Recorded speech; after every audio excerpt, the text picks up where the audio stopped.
रुड़की के भगवानपुर में Rahmania inter college के प्रबंधक डॉक्टर जिशान अली जमानत पर रिहा होने के बाद बृहस्पतिवार को विद्यालय पहुंचे, जहां उन्होंने सभी स्टाफ तथा छात्र छात्राओं से मुलाकात की। स्टाफ को संबोधित करते हुए उन्होंने कहा कि छात्र हित सर्वोच्च है तथा यह भी कहा कि सभी छात्र छात्राओं का अध्यापन कार्य सुचारू रूप से संचालित किया जाए। सभी छात्र हमारे अपने बच्चे हैं, उनकी पढ़ाई का नुकसान नहीं होना चाहिए। उन्होंने कहा कि मृतक छात्र के साथ पूरा विद्यालय पर परिवार सहानुभूति रखता है और दुख व्यक्त करता है।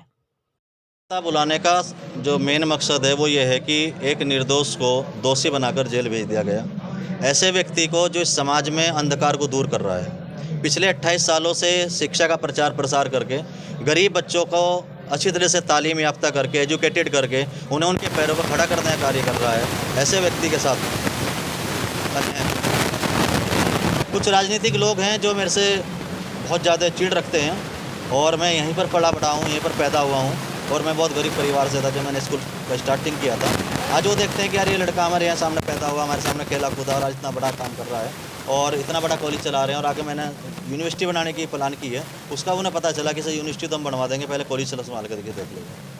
तो मतलब चिढ़ के कारण, प्रतिद्वंदता के कारण, मुझे नीचा दिखाने के कारण उन्होंने ऐसा किया, जबकि सच्चाई से कोसों दूर है। अगर ऐसा होता तो आज हज़ारों बच्चे स्कूल वापस ना आते, अगर ऐसा होता तो इतने सारे गार्जियन खड़े हुए हैं स्कूल ना आते, और अगर ऐसा होता तो मेरा स्टाफ ही स्कूल ना आता कि वहाँ का तो मैनेजर हत्या रहा है, हम स्कूल नहीं जाएंगे। मेरे कॉलेज सारा CCTV से सुसज्जित है, एक एक कैमरा खोल कर देख लीजिए और उसकी ऑडियो रिकॉर्डिंग खुद सुन लीजिए और उनका आरोग्य अस्पताल में जाकर जांच कर लीजिए और PM रिपोर्ट आ जाएगी, उसको भी देख लीजिए। मैं हर तरह से निर्दोष हूँ। यही निर्दोषिता को मेरी समझते हुए कोर्ट ने मुझे, देखिए मैं जिम्मेदार तो नहीं ठहराऊंगा किसी को, लेकिन उनके पड़ोस के लोगों ने, नहीं टीचर से कोई पिटाई नहीं हुई, नहीं किसी और ने पिटाई की, उसके पड़ोस के लोगों ने जो बताया, यहाँ पर मौजूद होकर मैं भी उनसे बात करा दूंगा आपकी, कि बच्चा वो कई महीने पहले छत से ऊपर से नीचे गिरा था, उनके छत पर रेलिंग नहीं है, और उसको उठाकर मोहल्ले के लोग अपनी गाड़ी बैठा कर लेकर गए थे। वो चोट उसके सिर में लगी थी, उसका प्रॉपर इलाज नहीं हुआ, और वो बच्चे के सिर में ब्लड का क्लॉट जम गया, जिस कारण वो ब्रेन हेमरेज का शिकार हो गया। मुझे दुख है, और इस दुख की घड़ी में उस पूरे परिवार के साथ।